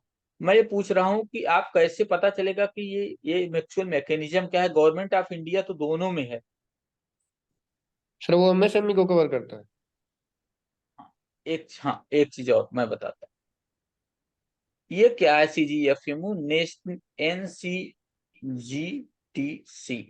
इस कंपनी के थ्रू ये रन होता है, ठीक। और CGTMSC क्या है, कौन रन कर रहा है? समझ में आया? तो अब अगर ये पूछा जाएगा कि CGFMU कौन मैनेज कर रहा है और CGTMSC अगर कंपनी का नाम पूछे तो आप कंफ्यूज मत होइएगा, ये चीजें उसमें है। तो कब ये स्टार्ट हुआ था? इसका स्टार्ट डेट है 18 अप्रैल 2016 को CGFMU कवर दिया गया। Business which are eligible for guarantee cover, micro loans up to 10 lakh, micro loans up to 10 lakh under JLG, SHG को भी दे सकते हो, ठीक है। SHG को CGFMU कवर में कितने तक का लोन दे सकते हैं? 20 लाख। 20 लाख। इससे पहले कितना था? 10 लाख। क्या उसमें कोई गारंटी थी अवेलेबल CGFMU की? No sir, no collateral free था। नो। हाँ, 10 लाख तक का। अच्छा अब बताइए, एक SHG ग्रुप है, अच्छा चलिए टॉपिक से डाइवर्ट हो जाएगी, SHG में पढ़ेंगे, ठीक। ओवरड्राफ्ट फैसिलिटी जो 10,000 का आप प्रधानमंत्री जनधन योजना में देते हैं, वो भी CGFMU कवर करता है। Collateral free loans to SHG, ये अप्रैल 2020 से लगा हुआ है, 10 लाख तक वो आप 20 लाख तक आप दे सकते हो। दूसरा, ये बताइए अगर SHG को हमने 10 लाख तक का ही लोन दिया तो क्या हम CGFMU कवर ले सकते हैं क्या? नहीं सर। नहीं ले सकते, वेरी गुड। 10 लाख से ऊपर देना है, ठीक। तो बेटर है अगर जो 10 लाख का लोन आप दे रहे हो कहीं ना, उसको ऊपर तो ही दो। उसमें मैं, हाँ, 10,000 1,000 दो 10 हजार ऊपर ही रुपये दे आप दो। ऊपर ही दो। हाँ हाँ, क्योंकि एक बार अगर वो CGFMU में कवर हो गया और आउटस्टैंडिंग 10 लाख से बिलो भी आ गई, तब भी वो CGFMU में कवर रहेगा, ओके। Yes, sir. ऐसा नहीं कि 10 लाख से बिलो आउटस्टैंडिंग आने पर CGFMU हट जाएगा, no. Standard rate of guarantee कितना है इसका? सिंपल सिंपल गारंटी है 1%। कौन सा? पहली बार अगर बेस ईयर कर रहे हो तो जितना सैंक्शन किए हो उसके बाद आउटस्टैंडिंग अमाउंट पे, ठीक है। आउटस्टैंडिंग अमाउंट कब कैलकुलेट होगा? As on April 1 of the financial year except in case of working capital accounts where it shall continue to be charged on the sanctioned amount, ठीक है। क्योंकि टर्म लोन में तो आउटस्टैंडिंग बढ़ती है, लेकिन अगर आपने CC लिमिट दिया है तो वो बढ़ भी तो सकता है। चलिए, आपने एक 6 लाख का CC दिया, उसको CGFMU में कवर कर लिया। अगले अगले ईयर 7 लाख का दिया तो वो 6 लाख का फीस नहीं लेगा, अभी आपको उसको 7 लाख का फीस देना है। और टर्म लोन है तो अप्रैल 1 को जो है आउटस्टैंडिंग उसका उस तरह से आपको दे देना है। SHG के लिए फीस बहुत कम है, 0.25% per annum during the first year and 0.5% in subsequent years. Others के लिए 1% है, SHG के लिए 0.5 है, 0.25% है। टेनर ऑफ गारंटी क्या होगा? 3 इयर्स के ब्लॉक में चलता है गारंटी, 3 ईयर 3 ईयर 3 ईयर, ठीक है। Micro loans up to sanction up to March 31, 2020, कितना सैंक्शन है? अगर 2020 तक है तो फर्स्ट लास्ट 5। अच्छा, एक चीज और नोट कर लो, ज्यादातर में आप देखोगे फर्स्ट लास्ट 5% ये कंप्लीट कवर होता है, इसका फुल जो है डिसबर्समेंट गारंटी आपको ये प्रोवाइड करता है। ठीक, अगर कभी ऐसा आए कि कितने परसेंट, तो ये 5% आपको दिमाग में रखना है। अगर कुछ वहां नहीं समझ में आ रहा है, एग्जैक्ट आंसर आपको नहीं पता है, तो कौन कौन से लोन्स माइक्रो लोन्स एलिजिबल है, credit guarantee fund for skill development, ये जो है उसके लिए भी गारंटी प्रोवाइड करती है। कितना है? 1.5 lakh extended by lending to eligible borrowers without collateral और थर्ड पार्टी गारंटी। अगर आपने कोई कोलेटरल या थर्ड पार्टी गारंटी ले ली है तो आपको क्लेम नहीं मिलेगा।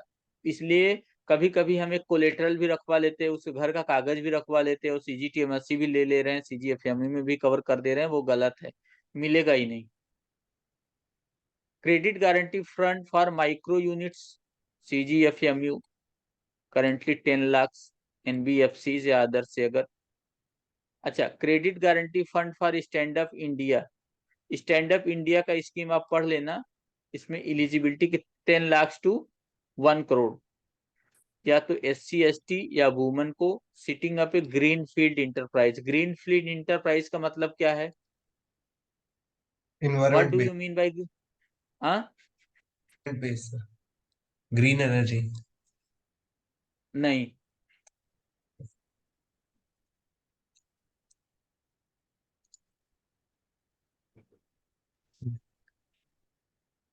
ओके।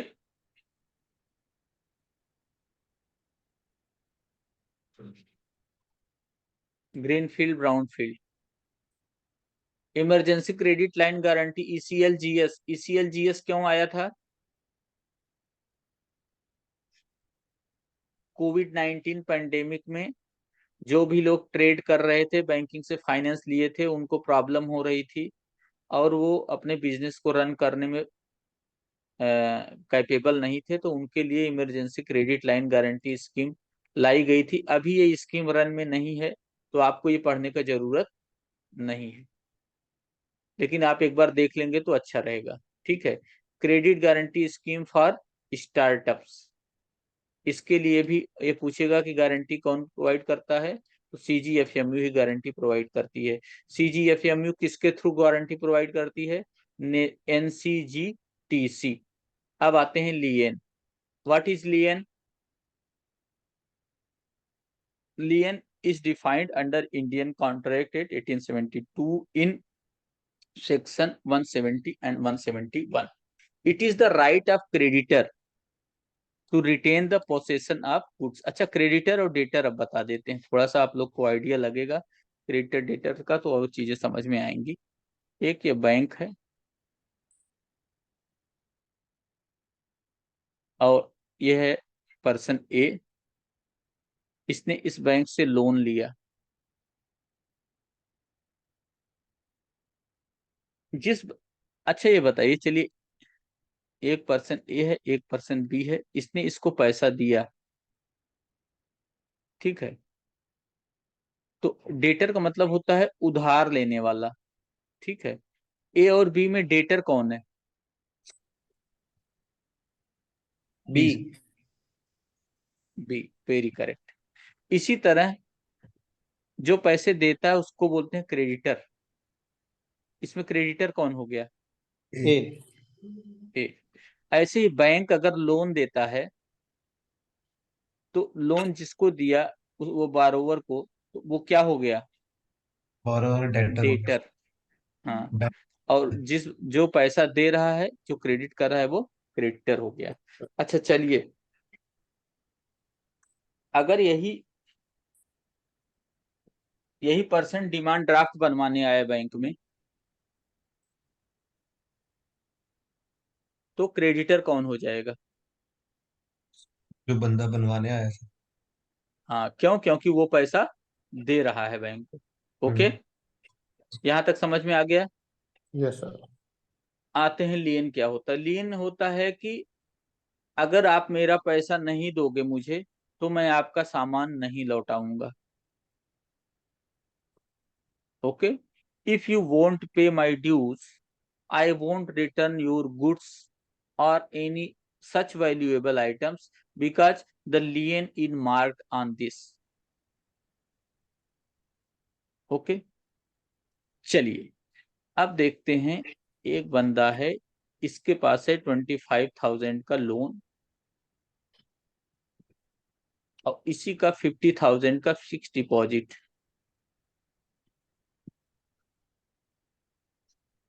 ये बंदा आया, कहा कि ये मुझे फिक्स डिपॉजिट मुझे वापस कर दीजिए, मुझे अपने फिक्स डिपॉजिट पे लोन लेना है और ये अकाउंट है एनपीए। तो बैंक इसको वापस करेगा क्या? नहीं, नहीं देगा सर। नहीं, ये बोलेगा कि भाई आपके डिपॉजिट पे ये लोन लिंक हो गया है, आपका डिपॉजिट पर से लिंक ये हटाने नहीं दे रहा है, ये ब्लॉक्ड है एफडी, आप एनपीए बारोवर हो।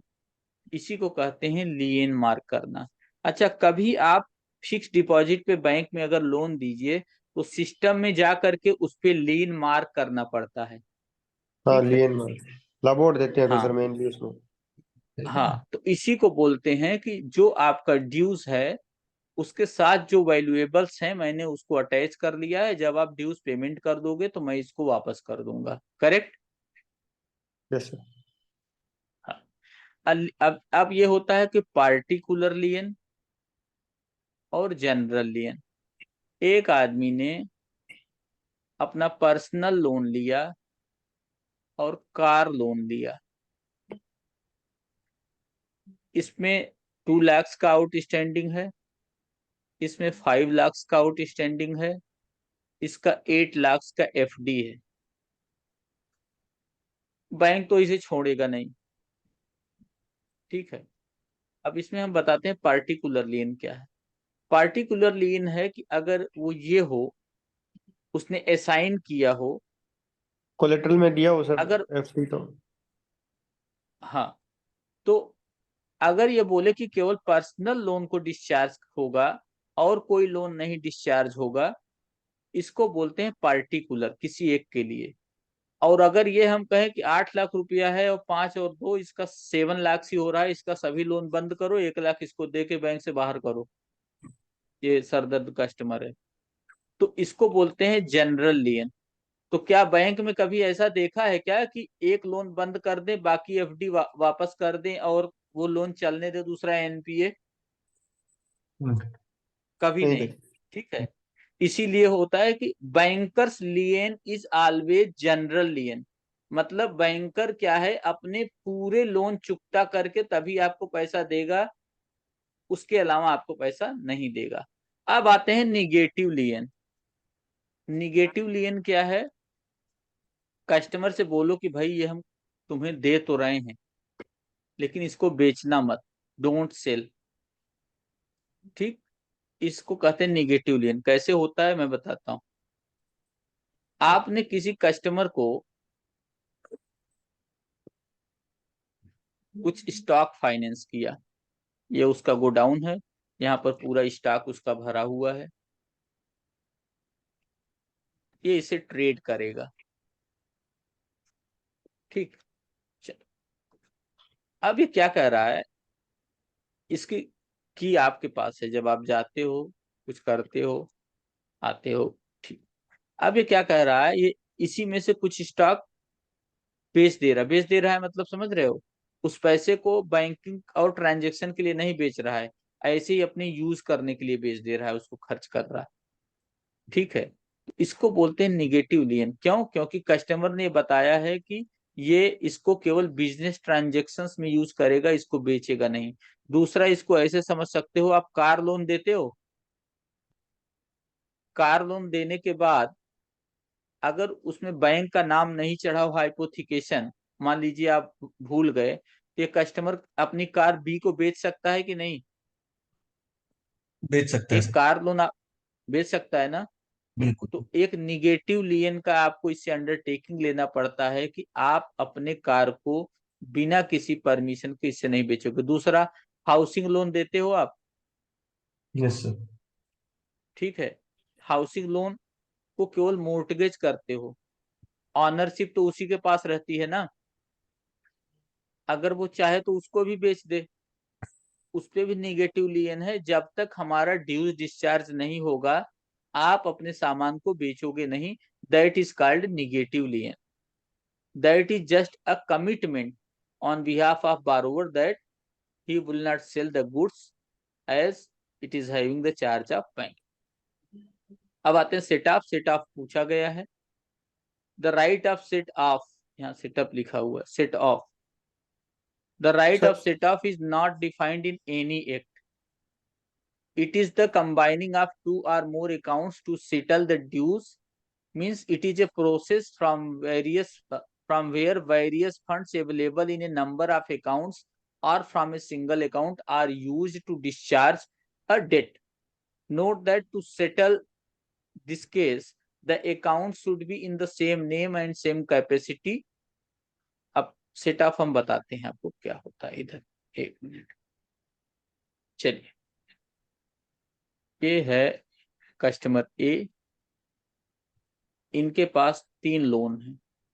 एक है कार लोन, एक है पर्सनल लोन और एक कंज्यूमर लोन कोई लिए हुए हैं।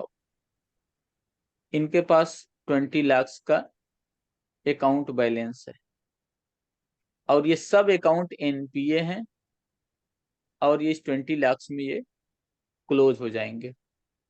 ठीक है, तो ये क्या है, बैंकर क्या करेगा, इसको, इसको और इसको, तीनों को ये इस फंड से क्लोज कर देगा। लेकिन इसके लिए ये कस्टमर को एक नोटिस देगा। नोटिस मस्ट है कि मैं आपका इस फंड को, अच्छा नोटिस देगा तो उस समय तो वो करेंट अपने अकाउंट से पैसे निकाल ले जाएगा कि नहीं? अगर आप किसी कस्टमर को नोटिस दोगे तो पैसा निकाल ले जाएगा, फिर नोटिस का क्या फायदा है?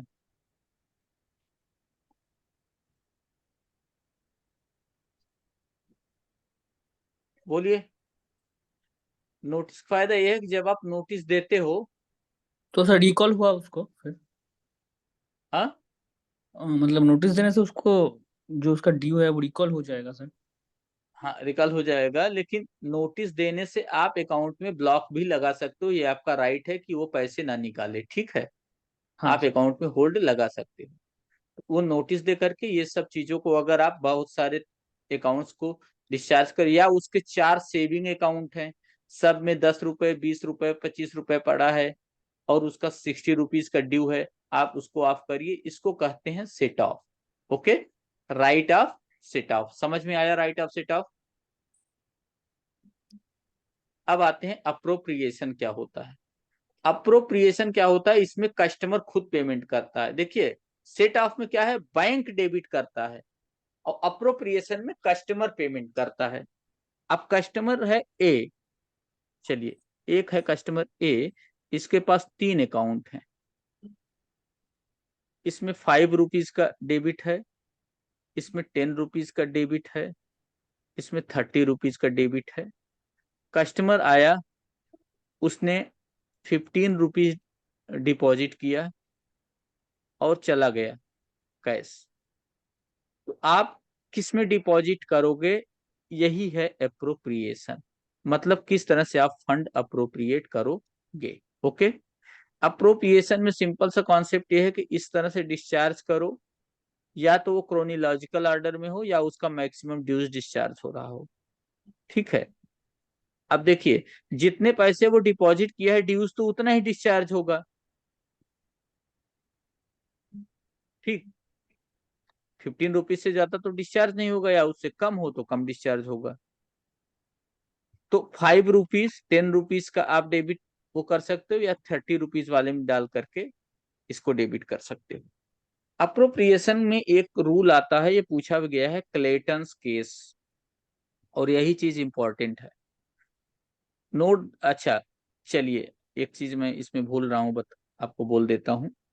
ये कस्टमर आया, आपके पास एक अकाउंट है 5, एक है 10, एक है 12, और इसके पास है पैसे हैं 12 रुपीज। आपका ये 12 रुपीज वाला अकाउंट एनपीए है ये नॉर्मल अकाउंट या एसएमए अकाउंट मान सकते हो। कस्टमर आया, उसने आपको लिख के दिया, आप ये 12 रुपए में से 10 रुपए इस अकाउंट में जमा कर दो, इसका नाम रख दो पी, और 2 रुपीज इसमें जमा कर दो, इसका नाम रख दो आप क्यू, और ये अकाउंट एनपीए है, इसमें मत जमा करो। आप किस में जमा करोगे?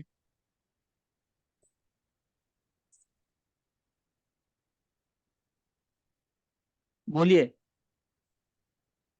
Any idea? एनपी वाले में सर।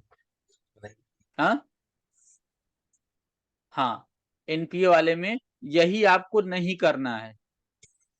एनपीए वाले में करोगे आप तो आपका टेंशन खत्म होगा, आरओ से भी फोन आएगा, yes very good well done. ठीक, आपको ये नहीं करना है। आपको कस्टमर बोला है जिसमें, उसमें ही करना है। यही है appropriation.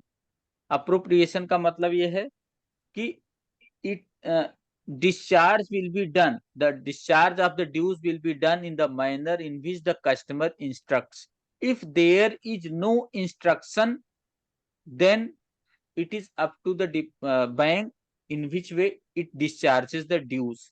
But for cash credit account, it will be construed as in the chronological order, that the dues which were overdue in the very first stage will be cleared first, and thereafter the other dues will be cleared. अब इसी में आते हैं क्लेटन्स case. जैसे मान लीजिए एक इसके पास कैश क्रेडिट अकाउंट है 10 लाख का। अब देखिए ये 10 लाख का इसने क्या किया है, 2 लाख एक दिन डेबिट किया है। इसमें दो पार्टनर हैं, ए और बी का एक पार्टनरशिप फर्म है। इसे समझिए क्लेटन्स केस क्या है। ये 10 लाख से इनका सीसी है, इसने एक दिन 2 लाख डेबिट हुआ है, एक दिन 3 लाख डेबिट हुआ है, एक दिन 1 लाख डेबिट हुआ है, और एक दिन फिर 2 लाख डेबिट हुआ है। उसके बाद क्रेडिट ही होने लगा है। उसके बाद क्रेडिट आया 5 लाख, ठीक है, और इस दिन को पार्टनर ए डाइड, मर गया। करेक्ट, पार्टनर ए डाइड। अब उसके बाद फिर से इसमें क्रेडिट आया 1 लाख का, फिर से इसमें क्रेडिट आया 3 लाख का। चलिए 1 मिनट, अब ये बताइए कि अब इसमें जो क्रेडिट आया है, बैंक उसको कितने रुपए के लिए कॉल कर सकता है लीगल हियर्स के लिए? जो लोन ये आउटस्टैंडिंग हटाने के बाद सर जितना बचता। देखिए, जिस दिन कोई बंदा एक्सपायर हो गया, उसके बाद जो भी क्रेडिट आता है, चलिए इस बंदे को थोड़ा और पहले हमें मारना पड़ेगा। इस बंदे को इस डेट को मार देते हैं जब ये 1 लाख का डेबिट हुआ था। 1 लाख का डेबिट हुआ था तब ये एक्सपायर कर गया। ओके, उसके बाद ये क्रेडिट आया 2 लाख 1 लाख।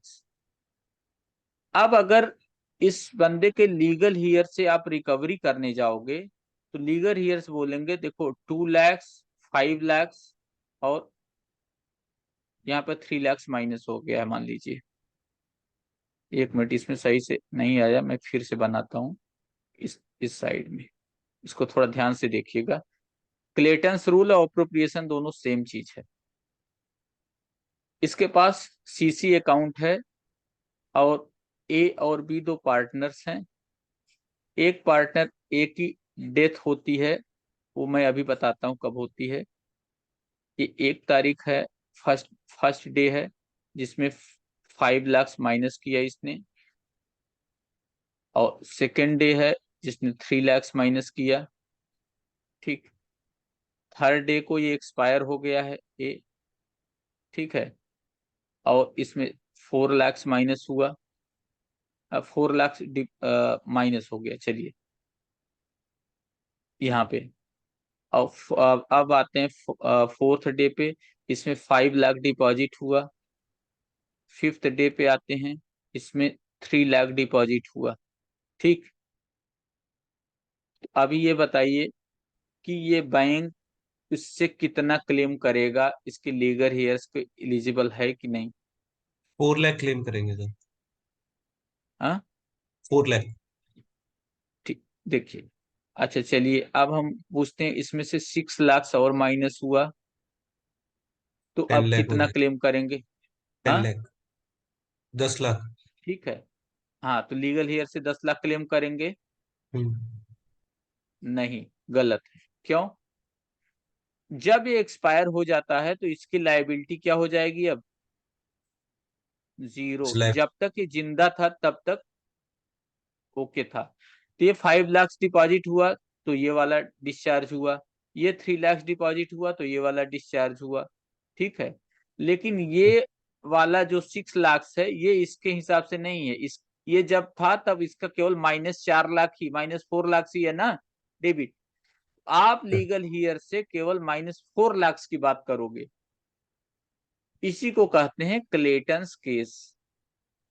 इसी के कारण से ये आया कि अगर कोई पार्टनरशिप फर्म में कोई मर जाता है तो उसमें इमीडिएटली सभी ऑपरेशन स्टॉप कर दो, एक नया अकाउंट खोल दो और पूरे क्रेडिट डेबिट अब उसी में करने दो। अब इस अकाउंट में ना डेबिट करने दो ना क्रेडिट। ठीक है। मतलब टोटल आउटस्टैंडिंग उससे नहीं होगा। जो उसके जितने भी क्रेडिट उसके आए हैं, जैसे 3 आया तो सबसे पहले ये वाला जो इसने डेबिट किया था वो डिस्चार्ज होगा। फिर अगर 6 लाख का अगर क्रेडिट आता तो ये 4 और 3 मिल करके डिस्चार्ज होते। तो जो सबसे पहले डेबिट होगा वही सबसे पहले क्रेडिट होगा। तो जितने डेबिट उस आदमी के जिंदा रहने से पहले थे वो उसी के लिए लायबल है। और अगर कोई क्रेडिट आता है तो जो सबसे पहले डेबिट हुआ है वो डिस्चार्ज होगा, फिर उसके बाद जो डेबिट हुआ है वो डिस्चार्ज होगा, फिर उसके बाद जो डेबिट हुआ है वो डिस्चार्ज होगा। अभी समझ में आ गया सबको क्लेटन्स केस? Yes sir. ठीक। तो टाइम के हिसाब से ये अप्रोप्रिएशन होगा, इसी को बोलते हैं क्लेटन्स केस। इस पे सर हाफ आप, आवर इस का पे ब्रेक क्वेश्चन जाएगा क्या? ब्रेक चाहिए? हाफ आवर का सर। तो ये खत्म ही हो गया है, अभी इसमें कुछ बचा नहीं है। Lecture is at end. Okay, next वाला हम करेंगे। एग्जाम्पल तो हमने कर लिया है। Following will be discuss in the next class. NULM, NRLM, company, garnishee, attachment, NCLT, DRAT, trust. आप आप लोग को अभी कुछ और अगर स्पेशल कुछ चीजें चाहिए तो आप बोल दीजिए, वो मैं नोट शेयर कर दूंगा। कहीं ऐसा सर लग वो रहा है कोई ऐसा F C field? An FCNR और NRO NRE वाले और फॉरेक्स वाले नोट्स। वो फॉरेक्स NRO NRE मैं अभी आपको अभी दे दूंगा। जस्ट और सर जस्ट अभी जो ये सेशन। जो ये नेक्स्ट क्लास में जो डिस्कस होंगे सर, इनके एक भी दे मिनट, दो, ताकि हम एक बार पढ़ लेंगे। कौन सा? ये जो अभी नेक्स्ट क्लास में होंगे ना, NRLM और ये वाले। हाँ, ये वाले नोट्स आपको मैं शेयर कर दूंगा। ताकि और जो भी PDF NRO NRE FCNR और स्टडी बुकलेट लास्ट ईयर का मैंने जो CBO के लिए बनाया था वो मैं आपको शेयर कर देता हूँ ग्रुप में। आप लोग उसको अपने से भी पढ़ते रहिए। सर बाई स्ट्रैटेजी भी।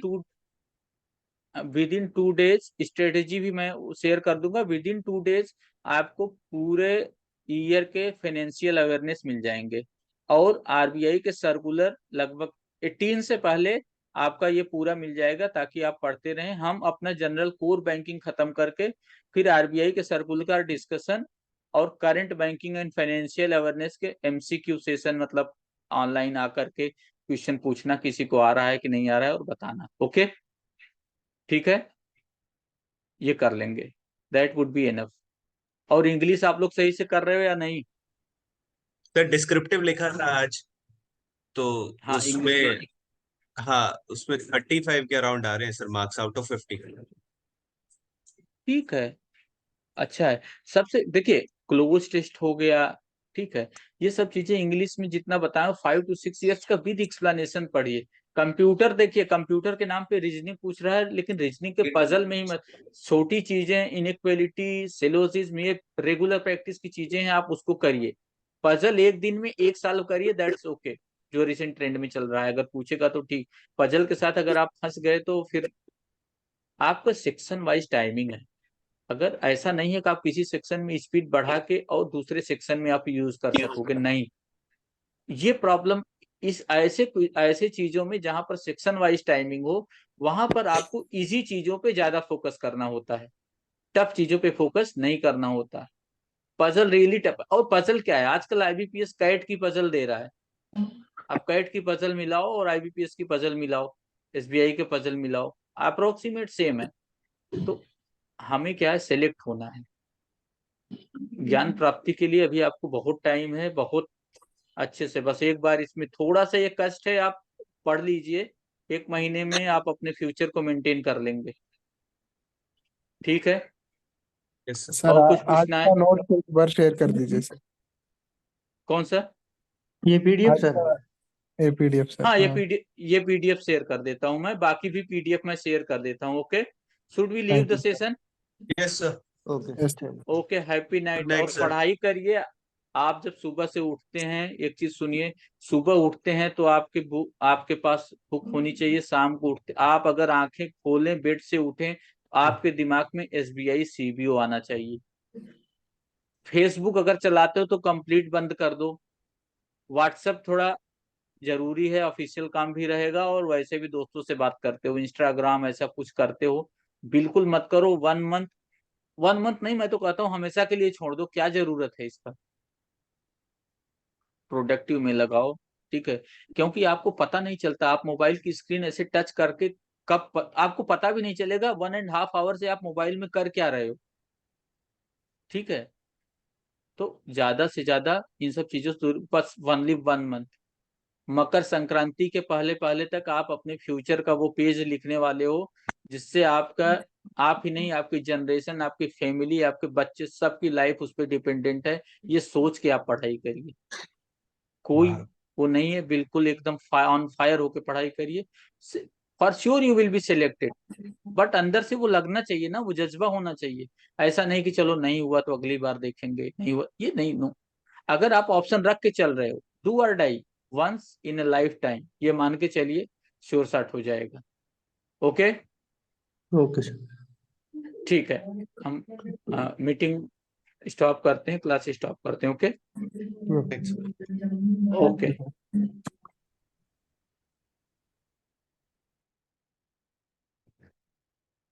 you can leave the session.